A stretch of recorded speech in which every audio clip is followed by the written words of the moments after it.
Les sciences de gestion font l'objet d'une OPA de la part des écoles d'ingénieurs et des instituts d'études politiques. Ces acteurs enrichissent en effet aujourd'hui leur offre de formation par des cours de finance, de stratégie, de marketing ou sur la théorie des organisations. Une stratégie qui ébranle forcément le monopole des écoles de commerce sur l'enseignement du management. L'attaque vient d'abord des IEP, qui s'érigent en acteurs pluridisciplinaires de l'enseignement supérieur en sciences sociales et visent à former les décideurs de demain. Les sciences de gestion prennent donc de plus en plus de poids dans les programmes. Et c'est particulièrement vrai pour Sciences Po Paris. Fort d'une marque reconnue, de son puissant système d'alliance à l'international, de son histoire et de ses relais dans les cercles de décision puisque de nombreux hommes et femmes politiques sont passés sur ses bancs, Sciences Po se transforme en université de niveau international et se rêve en Harvard français.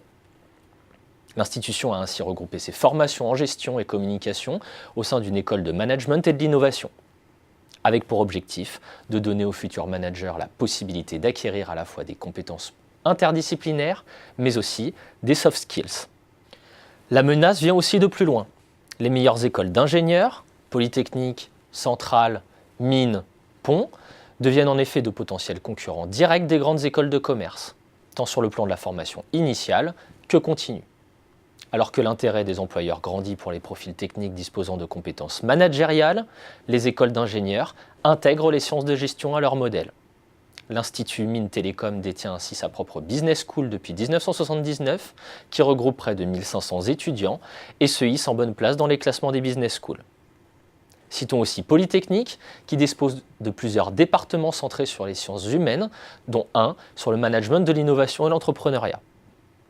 On peut encore citer l'école des Ponts Business School, avec ses MBA destinés aux cadres. La diversification des écoles d'ingénieurs se lie aussi dans le développement de parcours de formation hybrides. Plus de la moitié propose en effet des doubles formations d'ingénieurs-managers, le plus souvent en partenariat avec des écoles de commerce qui ont bien compris l'intérêt de séduire un nouveau public. Pour autant, la part des ingénieurs disposant d'un double diplôme en management ne dépasse pas pour l'heure les 10%. Cette assimilation des sciences de gestion par les écoles d'ingénieurs semble pour le moins payante, car leurs effectifs progressent plus vite que ceux des business schools, respectivement de 3,1% et 2,3% par an depuis 2010. Global, la concurrence sur le segment des formations en management devient donc aussi multiforme.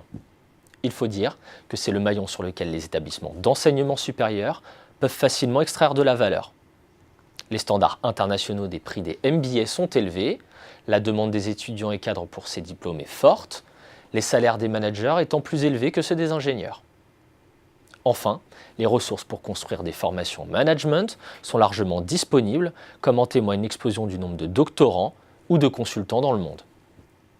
Le marché de l'enseignement des sciences de gestion s'avère donc attractif et accessible pour de potentiels nouveaux acteurs, sauf si les écoles de commerce en place disposent d'une marque et donc d'une notoriété importante. Bref, cela concerne seulement une poignée d'établissements. Pour les autres, la concurrence va bel et bien s'accélérer.